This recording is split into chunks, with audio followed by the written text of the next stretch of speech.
Hey everybody, and welcome to another SANDCRAFT DIY. Today we're going to be installing a driveline and carrier bearing in a 2026 Can-Am X3 Max. Jumping right into it, the first step is going to be removing both the driver front and passenger side seats. We're going to start at the back with the two 18mm nuts and the seat belt connection. Moving to the front of the seats, we're going to remove the two 13mm nut and bolt. With the chair unbolted, we can raise it up, and I like to just set it over a covered steering wheel that allows us to get through the side kick panels and access everything we need for the driveline. Now we're over on the passenger side front seat.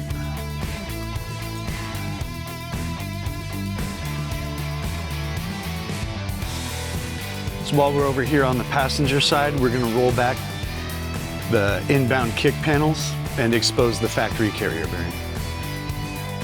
With the panels removed, now we can pull the radiator lines and hoses away from the center console, and that'll expose our factory carrier bearing bolts.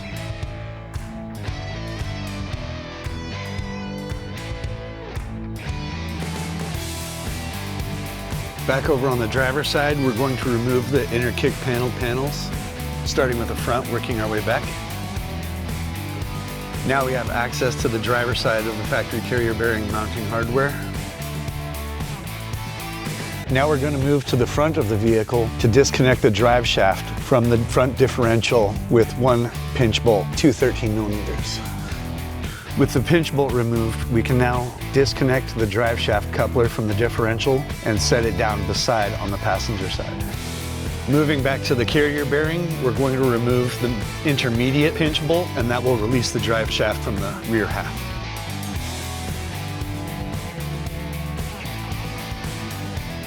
And now you can remove the drive shaft by going back and forth through the middle of the vehicle and out the driver door.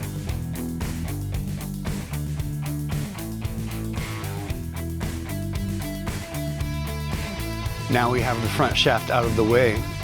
We're going to have to use our snap ring pliers and release the carrier bearing and remove it from the shaft before we can remove the shaft from the vehicle.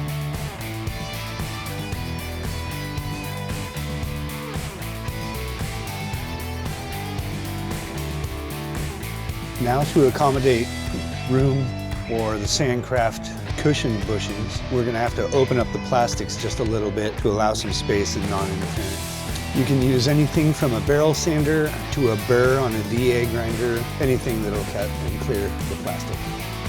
What we have here is the X3 Max driveline unboxed with our new base plate out, carrier bearing already installed to the shaft, mounting hardware and thread locker.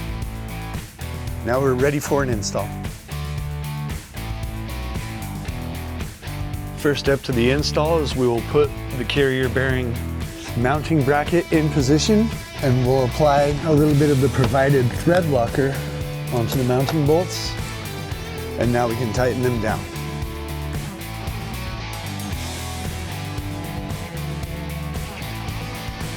Now we're going to reinstall the rear half driveline, going through the driver's side rear door and down through the footwell.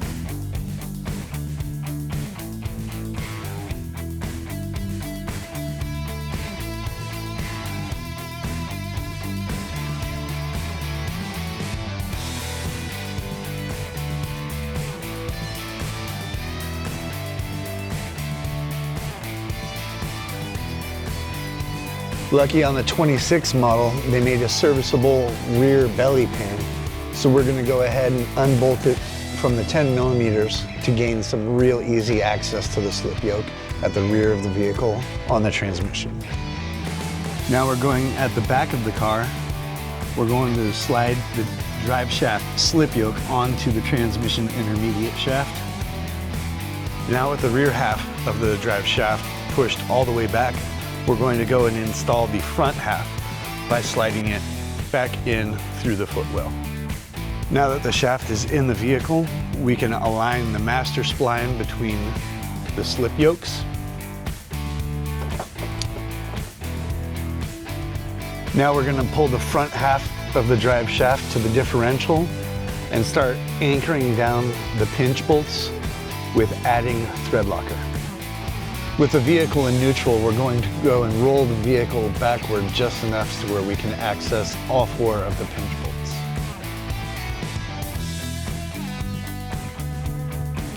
Now with the drive shaft installed in the vehicle and the front trapped, we can go ahead and set our self-aligning carrier bearing to mounting bracket bolts using thread locker.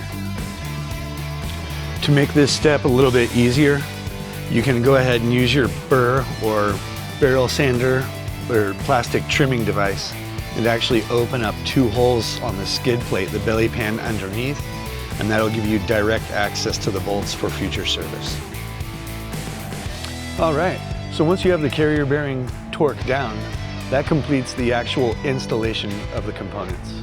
You can go around with a grease gun and hit your zerks on both your U-joints and your carrier bearing, and approximately every oil change, depending on how severe riding you do. From here, you can just go back and reattach all of your plastics in the reverse order, and from there, enjoy the ride.